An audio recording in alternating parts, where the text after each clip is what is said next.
Mr. HD, where are you? The block is hot. Cam, the over-under commit this weekend. Rashada in the bag. Jalen Brown, 2.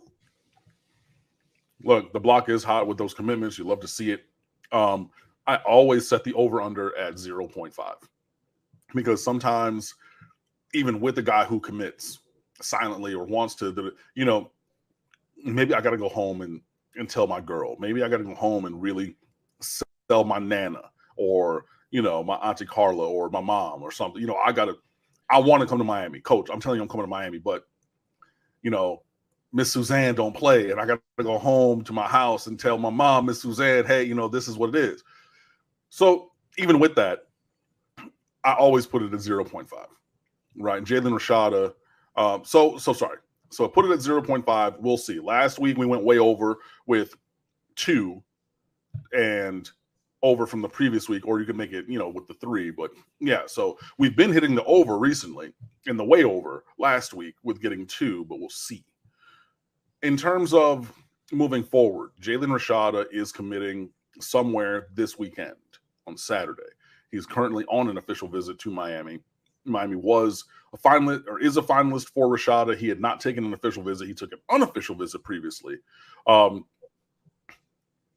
There have been rumors about that visit. But anyway, after that visit, because of some of the rumored ongoings, it seemed that Miami and Rashada were going in separate directions.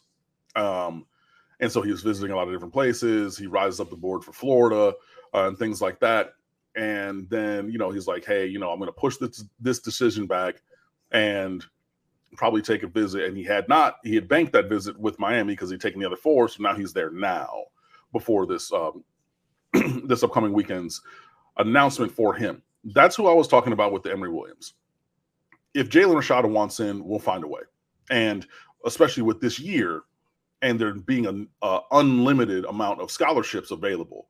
If you're just hearing this for the first time or missed the show a while ago, the NCAA did pass legislation that says for the next 2 years, you can bring on as many players as you like from wherever you like up until your 85 number scholarship is filled. So there is no 25-player cap in the recruiting class. There is no 7-player cap in the transfer portal or things like that. For this upcoming class, 2023 and 2024, that is true.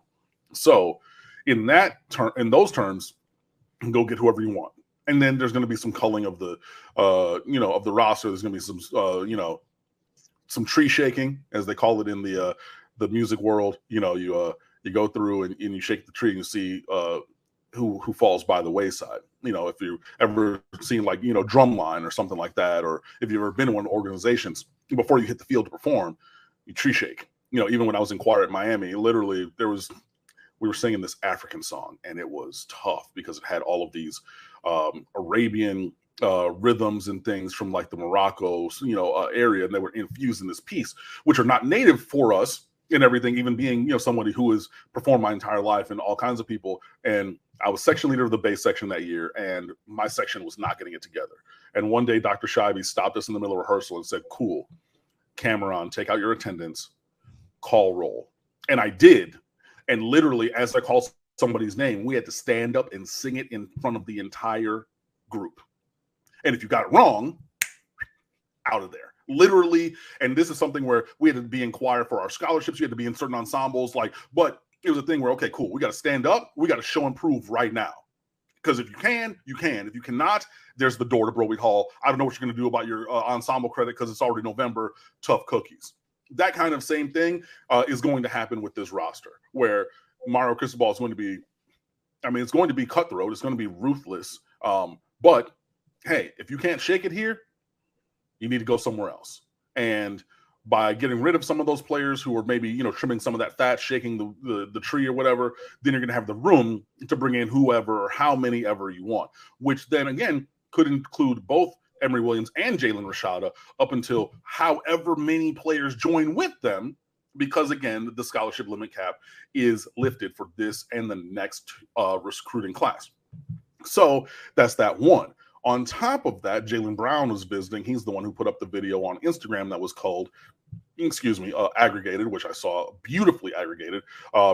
I think it was Anthony Euro of 305 Sports, who put that on Twitter with Jaden Rashada in his doing his uniform photo shoot and everything on campus. And, you know, Florida fans, they're in a tizzy now because it seemed like Drew Rashada was going to Florida and then pushes back and then comes to Miami. And so they're understandably concerned about that. And Jalen Rashada has already come out previously, even in other interviews before this recruiting cycle. So when he was younger, saying, you know, his dad is a Miami fan. He's grown up as a Miami fan. He loves Miami. He would like to go there potentially, things like that. But he's not the only player that I've mentioned previously. So Riley Williams, the number 2 tight end in America from Portland, Oregon, was visiting last weekend. Miami's in a very strong spot for him. I've seen all kinds of people who are predicting that he's going to pick Miami as well. So you had Jackson Carver and then Reed McKeska, and then you could add in the number 2 tight end in America in this class as well to take 3 tight ends. But again, you're going to stack as much talent as you can or want. And not only that, but and I know some people have seen this already because he did release this news today, but Riley Williams did just announce this afternoon that he is leaving Central Catholic, and he will be transferring to IMG Academy in Bradenton for his senior year. So he's coming down this way. And if you've followed anything that Bud Elliott has written, and if you have not, you should. He knows his stuff, and he's very good at presenting things. More often than not, the blue chip players who play at IMG, and invariably they pretty much all are blue chip players, they return to their home areas for college.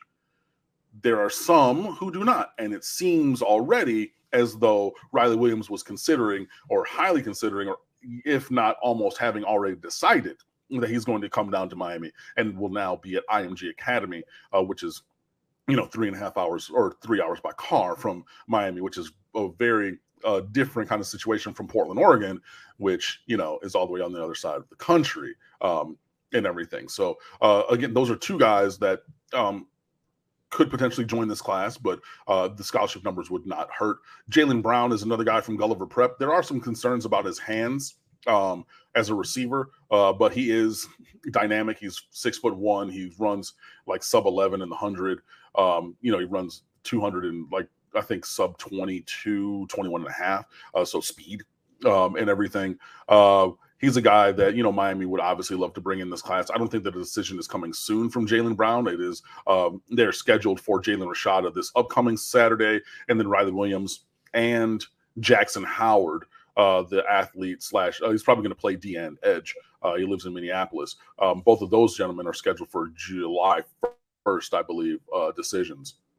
So, yeah, we seem to be moving not towards the end game of this recruiting class, but definitely towards a point of decisions that are going to be significant towards the shaping of this class. So, you know, the block is hot. The staff is really building the foundation for this class. We're really taking swings at a lot of top end guys. You know, there will be recruiting that will be ongoing throughout the year. So do not expect everything to be finished right now, but things are trending in a positive direction, and we'll see how it goes.